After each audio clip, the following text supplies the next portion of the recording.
नमस्कार, अमन study point पर आप लोगों का हार्दिक स्वागत है। दोस्तों, आज की इस वीडियो में हम लोग विद्युत से संबंधित भौतिक विज्ञान के अंतर्गत विद्युत चैप्टर से संबंधित कुछ अति महत्वपूर्ण तथ्यों पर चर्चा करने वाले हैं।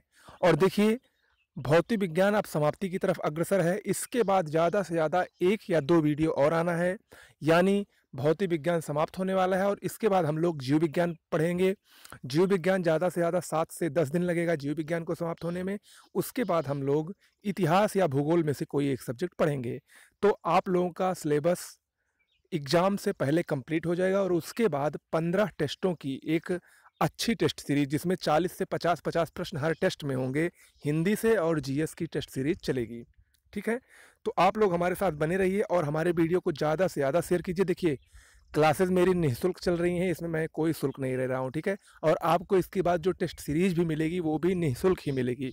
मेरे चैनल पर आपको कोई शुल्क नहीं देना पड़ेगा और ऑथेंटिक तैयारी होगी। ठीक है, तो शीघ्र से शीघ्र हमारे वीडियो को ज़्यादा से ज़्यादा शेयर करिए ताकि ज़्यादा से ज़्यादा लोग हमारे लिए जुड़े। ठीक है, चलिए हम लोग शुरुआत करते हैं विद्युत से। देखिए, विद्युत में जो महत्वपूर्ण फैक्ट है उसको हम लोग देखेंगे। सबसे पहले विद्युत धारा को देखते हैं। विद्युत धारा क्या है? आवेशों का जो प्रवाह होता है, आवेशों का प्रवाह ही विद्युत धारा कहलाता है। इसका मात्रक एम्पियर होता है या कूलाम पर सेकंड। मात्रक इंपॉर्टेंट है, परीक्षा में पूछा जाता है। विद्युत धारा का मात्रक एम्पियर या कूलाम पर सेकंड होता है। और विद्युत धारा को किस में मापते हैं? इसकी मापने की इकाई अमीटर है।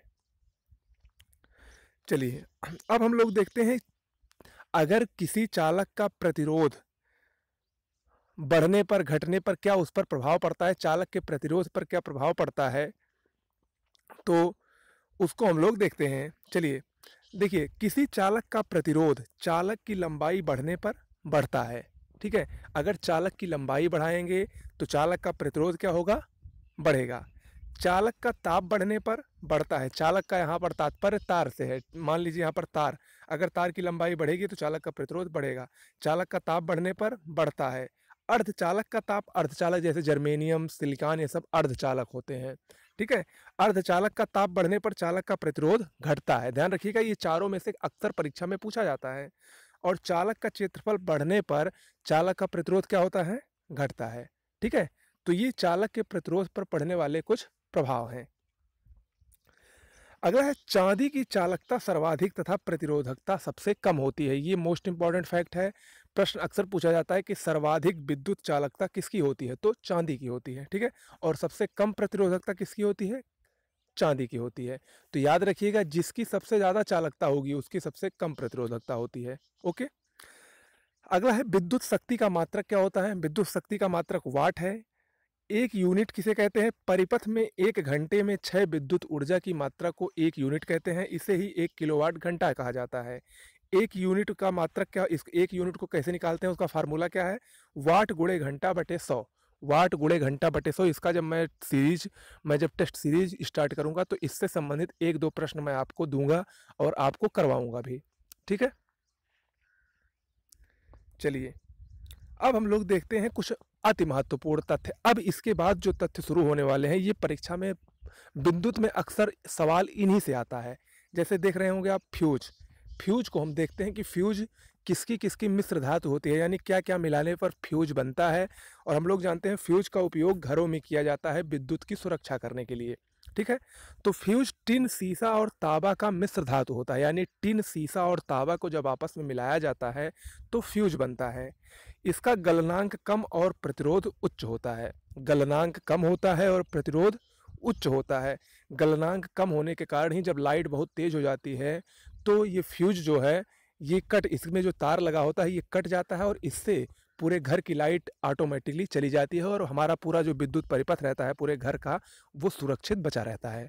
ठीक है, इसको श्रेणी क्रम में जोड़ा जाता है। ध्यान रखिएगा, श्रेणी क्रम में इसको जोड़ा जाता है फ्यूज को। अब हम लोग विद्युत बल्ब के बारे में जानते हैं। देखिए, विद्युत बल्ब विद्युत धारा के ऊष्मीय प्रभाव पर आधारित है। ओके, विद्युत बल्ब जब जलता है, कोई भी बल्ब जलता है विद्युत वाला, तो उसमें 90% ऊष्मा उत्पन्न होती है और 10% प्रकाश होता है। इसीलिए हम लोग देखते हैं, खासकर जब वो 100 वाट वाला जो पुराना बल्ब लगता था, अगर उसको हम जलाते हैं गर्मियों में तो हमको गर्मी बहुत लगती है। क्यों? क्योंकि उससे 90% ऊष्मा का ही उत्सर्जन होता है और प्रकाश तो सिर्फ 10% रहता है उसमें। ठीक है, विद्युत बल्ब में टंगस्टन का फिलामेंट लगा होता है, मोस्ट इंपॉर्टेंट है, और इसका गलनांक 3500 डिग्री सेंटीग्रेड होता है या सेल्सियस होता है, इस अर्थात इसका गलनांक उच्च होता है। इसमें नाइट्रोजन या आर्गन गैस भरी जाती है। विद्युत बल्ब में नाइट्रोजन या आर्गन गैस भरी जाती है और इसमें नाइक्रोम का फिलामेंट लगता है। विद्युत बल्ब में किसका फिलामेंट लगता है? नाइक्रोम का। अगला है प्रतिदीप्त नली या फ्लोरोसेंट ट्यूब। फ्लोरोसेंट ट्यूब, इसमें देखिए नली की दीवार पर फास्फोरस का लेप, इसको जो ट्यूब लाइट होती है उसी को हम लोग प्रतिदीप्त नली कहते हैं। नली की दीवार पर फास्फोरस का लेप इस पर लगा रहता है। और देखिए अगर हमको ट्यूब लाइट से या प्रतिदीप्त नली से श्वेत प्रकाश यानी सफ़ेद प्रकाश चाहिए तो उसमें पारा तथा आर्गन को हम भरते हैं, गैस को, ठीक है। तथा पीला प्रकाश पाने के लिए उसमें सोडियम डाला जाता है, सोडियम को भरा जाता है। तथा अगर हमको नारंगी प्रकाश प्राप्त करना है तो हम नियान का प्रयोग उसमें करते हैं, ठीक है। तो ये फ्यूज, विद्युत बल्ब और प्रतिदीप्त नली ये परीक्षा की दृष्टि से मोस्ट इंपॉर्टेंट है। अब हम कुछ फैक्ट और देख लेते हैं। एसी को डीसी में बदलने के लिए, एसी को प्रत्यावर्ती धारा कहते हैं, अल्टरनेटिव करंट कहते हैं, और डीसी को डिस्ट धारा कहते हैं, डायरेक्ट करंट कहते हैं। प्रत्यावर्ती धारा जैसे जो विद्युत होती है उसकी जो धारा होती है वो प्रत्यावर्ती होती है, और डीसी जो होती है जैसे इन्वर्टर से जो विद्युत हमको प्राप्त होती है, बैटरी से जो विद्युत प्राप्त होती है उसको हम लोग क्या कहते हैं? डीसी कहते हैं।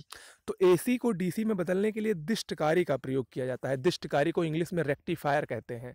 एसी को डीसी में बदलने के लिए रेक्टिफायर या दिष्टकारी का प्रयोग करते हैं, और डीसी को एसी में बदलने के लिए इन्वर्टर का प्रयोग किया जाता है, ठीक है। आप लोग देखे होंगे अगर आपके घर में इन्वर्टर होगा तो इन्वर्टर क्या करता है? इन्वर्टर डीसी करंट को एसी में बदलता है, ओके। अगला है एक आदर्श वोल्ट मीटर, विभवांतर की माप वोल्ट मीटर से की जाती है।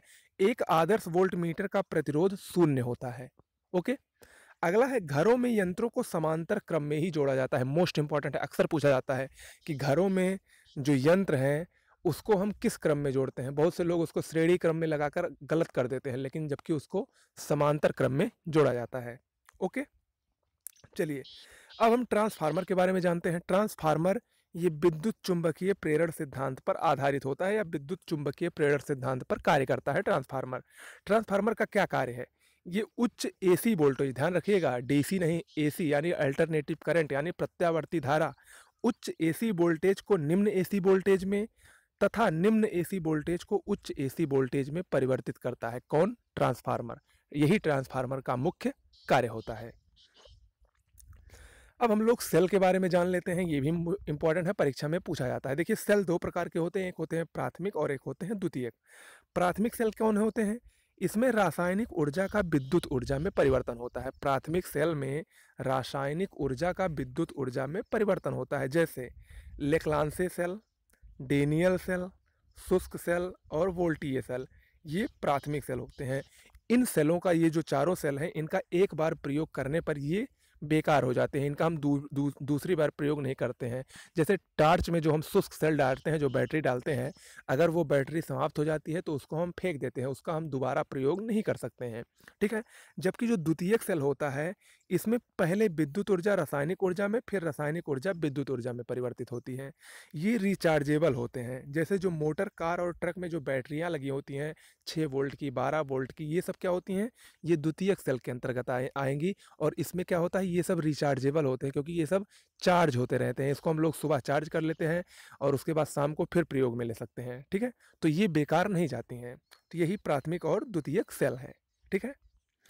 तो दोस्तों विद्युत में हमें नहीं लगता अब इससे ज़्यादा कुछ आएगा। इसके बाद जो एक वीडियो और रहेगा उसमें परमाणु भौतिकी और रेडियो सक्रियता और परमाणु नाभिकीय संलयन, नाभिकीय विखंडन से संबंधित जो अति महत्वपूर्ण प्रश्न है, और इसके अलावा एक वीडियो शायद और बनेगा जिसमें जो महत्वपूर्ण खोजें हैं वो भी पूछी जाती हैं फिजिक्स से संबंधित, उसको मैं 2 वीडियो में आपको कराऊंगा। और इसके बाद हम लोग जीव विज्ञान पढ़ेंगे, ठीक है। बीच बीच में आपको टेस्ट मिल ही रहा है, ऐसे मिलता रहेगा। हिंदी भी अब हम लोग जल्दी ही शुरू करने वाले हैं, वो भी रेगुलर चलेगी, ठीक है। अच्छा लगा वो वीडियो तो चैनल को लाइक शेयर सब्सक्राइब कर दीजिएगा। धन्यवाद।